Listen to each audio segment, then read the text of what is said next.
वारंगल जिला greater Warangal press club में कार्यकारी सदस्य कामतम वेणुगोपाल ने कहा कि रक्तदान से 3 लोगों की जान बचाई। वारंगल ईस्ट जर्नलिस्ट पैरापैथी एसोसिएशन के उपाध्यक्ष पेरुमल्ला मधुसूदन का 37वां जन्मदिन जर्नी फ्रेंड्स एमजेएम अस्पताल ब्लड डोनेशन सेंटर में मनाया गया। रक्तदान कार्यक्रम में कई पत्रकारों ने हिस्सा लिया। इस मौके पर पत्रकार वेणुगोपाल पेरीमानुला मधुसूदनलू ने कहा कि रक्तदान करने से 3 लोगों की जान बचाई गई। उन्होंने कहा कि जो भी व्यक्ति स्वस्थ है वो साल में 3 बार रक्तदान कर सकता है। तेलंगाना वरंगल भारत समाचार से कैमरामैन महेंद्र के साथ अक्रम की रिपोर्ट।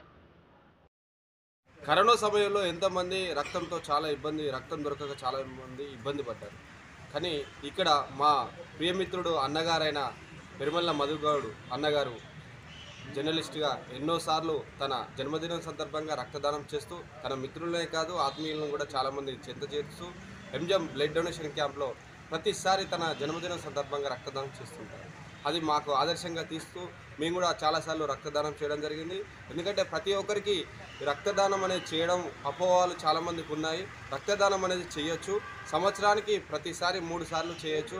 4 నెలలకు ఒకసారి రక్తదానం చేయడం వల్ల ఒంట్లో కూడా రక్తం అనేది ఫ్రెష్గా రావడం, ఒంటి ఆరోగ్యం కూడా చాలా మెరుగైన ఆరోగ్యంగా ఉంటారు. ఇది ఖచ్చితంగా ప్రతి ఒక్కరు గమనించాలి.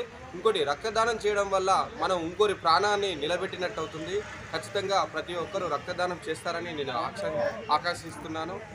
అన్ని దానాలకెల్లా రక్తదానం చాలా గొప్పది. 18 సంవత్సరాల నుంచి 60 సంవత్సరాల వరకు ప్రతి ఒక్కరు నిర్భయంగా రక్తదానం చేయొచ్చు. కానీ చాలా అపోహలు ఉన్నాయి. రక్తదానం చేస్తే ఏదో జరుగుతుంది అని చెప్పి చాలామందికి ఇప్పటికీ కూడా మనం 2024లో ఉన్నాం అయినా కూడా ఇప్పటికి కూడా చాలామంది భయపడుతున్నారు. రక్తదానం వల్ల ఒక్కరు రక్తం దానం చేస్తే ముగ్గురికి ఉపయోగపడుతుంది. అది ఖచ్చితంగా ఎవరు కూడా భయపడకుండా రక్తదానం చేస్తే మనం చాలామందిని కాపాడిన వారు అవుతాం. నా బర్త్డే సందర్భంగా జన్మదిన సందర్భంగా నాకు ఒక వ్యసనంగా మారింది ఇది. నేను ఎక్కడికి గుడికి కానీ ఎక్కడికి కానీ వెళ్ళను, డైరెక్ట్ వరంగల్ ఎంజిఎంకి వస్తాను. ఎందుకంటే ఇక్కడికి రోగులు అనేకం వస్తారు. రోజుకు 4000 మంది ఓటు ఉంటుంది. ఇక్కడ రక్తంతో చాలామంది ఇబ్బందులు పడుతుంటూ ఉంటారు. జర్నలిస్ట్గా నేను చాలా మందిని అట్లా ఇబ్బంది పడుతుంటే చూసా. అందుకే నాకు గత కొద్ది సంవత్సరాలుగా నేను నా ప్రతి జన్మదిన సందర్భంగా ఇక్కడికి వచ్చి నా మిత్రులు కూడా, నా జర్నలిస్ట్ మిత్రులు, నా ఫ్రెండ్స్ ఇంకా అంటే బాల్య మిత్రులు వాళ్ళందరూ కూడా నాతో పాటు రక్తదానం చేస్తారు. ఇది ఒక మంచి అలవాటుగా మార్చుకోవాలి అని చెప్పేసి కూడా కోరుతున్నా.